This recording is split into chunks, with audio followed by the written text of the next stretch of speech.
Welcome to today's video. Today I'm making a multi-mob / XP farm. It has been long requested by the community. So if you're not part of our community, then what are you doing? Get the following. I stream live on TikTok, Twitch and YouTube, and I make these sort of things live on stream all the time. A list of what you need is up on the screen now, so pause to view.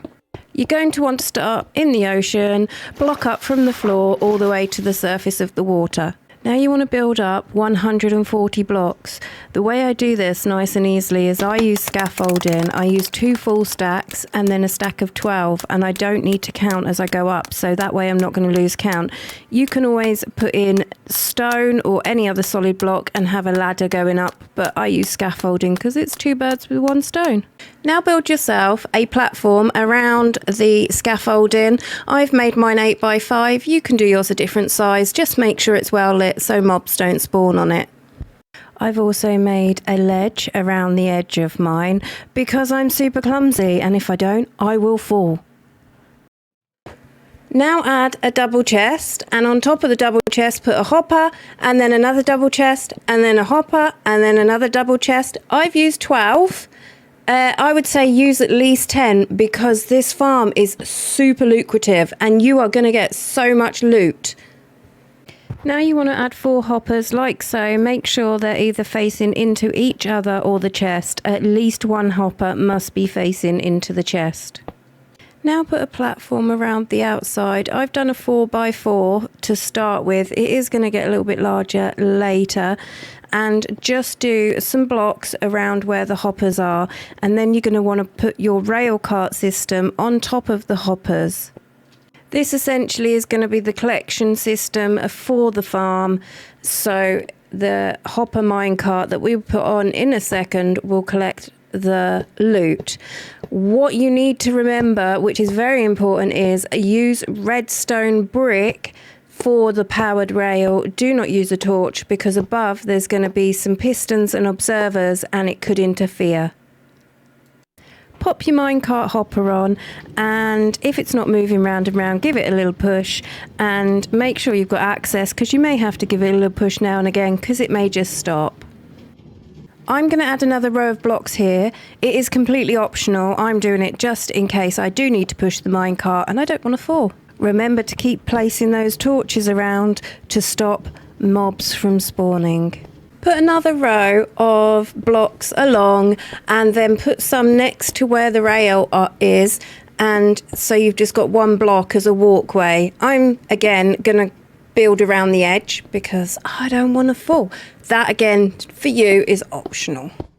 Build a 16 block platform over the top of the hoppers so it's 4 by 4 and have each corner with an extra block on top like shown. The 4 blocks will shortly be removed, but it makes placing the observers a little bit easier. Facing the block, put down your observer. There should be the arrow and the red dot facing straight towards you. Then repeat this 3 more times. Now remove the 4 blocks next to the observers. Now place your pistons down inwards so you're kind of making a square shape. Now on the edge of each of the pistons you need to add a redstone torch. It will start to make the pistons move, and when you've placed all 4 it will continue moving until you place down the lever, and then you can choose whether to click it on or off. And go ahead and add yourselves a few more blocks where the lever is because you need another platform there. Then go around the outside of the square of pistons and observers.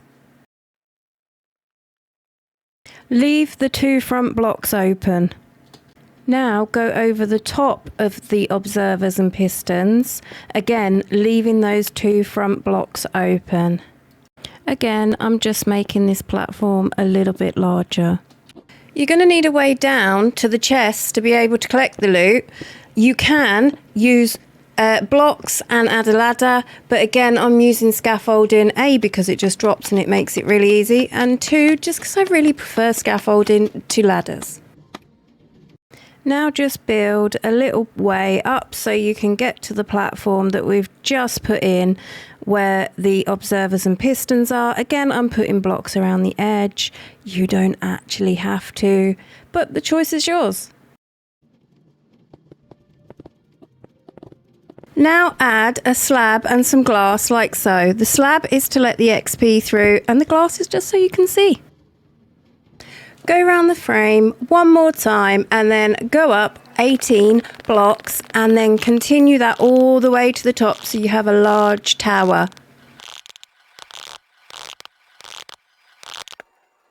Come to the slab hole and throw a trident at one of the pistons. It doesn't matter the durability of the trident, it can be any durability, it will not break. As you can see, when turned on, the trident bounces around the pistons and that is the unalive system of the farm. Here I'm making a little safe room, so when I go AFK, mobs and phantoms can't get me and I'm nice and safe. It is completely optional, but I would advise it. Now go to the top of the farm and on the square at the top, the middle 2 blocks go out by 8 on both of them and then continue that round on all 4 sides. So it looks like this. Now go to the corner square and build out around the edge. When you get to the end block, you must go over the top of the end block, not around the edge. It's very important because the drop to the center part needs to be 8 blocks because there's going to be water there and water flows 8 blocks. Alright, now we've got this beautiful kiss shape. Mwah. Follow around the edge of the cross shape 2 more times so you've got a 3 block high wall and then it should look like this. Fill all sides so it makes a platform and do this for all 4 sides like so. Go around the entire edge of the build and go up 3 so it's a 3 block high wall around the edge. Now do a 3 high line along the edge of the side of this platform like so and do exactly the same on the side that's next to it and the sides that are opposite to it, but not on all of them. Take a look at the overview after if you're not sure what I mean. Now put a layer of bricks over the top of the build, making sure you leave the center section.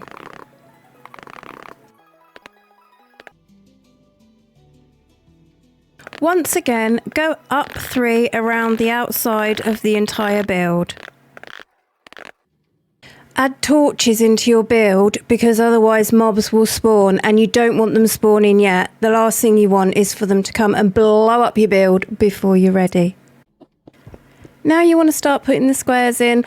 You do this by doing a 2 by 2 square. So you do square, space, square, 2 spaces, square, 2 spaces, square, space, square. And if you look at the picture, it's a lot easier to understand than what I'm explaining it. Now would be a great time for a cup of coffee and say, if you're finding this video really useful and you don't already subscribe, I'd super appreciate your subscription. Now repeat exactly the same floor pattern as below, but do it above, making sure that there is a 2 block gap between the floor and the ceiling, whereas all the other gaps have been 3. And you just repeat this process over and over and make as many layers as you want. I'm doing 5 in my farm. I would suggest doing at least 3 for it to be worth the amount of effort that you're putting in. But you can do as many as you like, as high as the world will go. I'm not going to add the roof yet because allowing light in means that mobs are less likely to spawn. Add trapdoors on the edge of this wall, and this is something that's repeated on both sides all the way up. Now what you need to do is add trapdoors on the 2 by 2 holes, the 4 block ones. Add 4 trapdoors in each so it's covering it. You can either put the trapdoor down and then close it, or you can leave them open until the end to make sure you've put them all down and then close them all at the end. But they must be open so you can fall through. The mobs are going to think that it's a solid floor and walk and fall into it. Now repeat this process on all layers until you get to the top of your farm. Now add a solid roof across the entire build. After you've done that, you're going to want to come down to the bottom of the build and put two blocks across like this, so you've got a square. Add some water in one corner and some water in the other. This will make an infinite water source, which means you only need to bring 2 buckets up with you instead of loads. Cover the centre hole here just for now, so the water doesn't push you down, and you can always use this area to place scaffolding on for the removal of torches shortly. Now add water in 3 of the 4 of the bottom platforms. We're leaving the 4th one for now because that's going to be our escape route. On the platforms just above the water platforms, you're going to want to add a row of water. The water should stop just at the edge. Do that on all 4 platforms. That will be what catches the mobs, and then it will flow down into the unalive system. Now it's time to remove all those torches. Once you've done that, go to the bottom of the build where you've got the water and just dig out a little escape route. Go out 1 block and put a torch on it like this, and this torch stays. It's very important. Fill these 2 blocks here and then go to the centre and remove the 4 middle blocks that you placed a little while ago. This is so the mobs can now fall down. Remove these last 2 blocks so the water flows to the centre, and that is the inside of the farm complete. Now, very important, the last part of the exterior is to go to the top of the farm and add torches on the top. This will stop mobs from spawning on there, so you get better spawn rates inside the farm. Okay, now let's go see how it works. I'm so excited. Right, a little tip.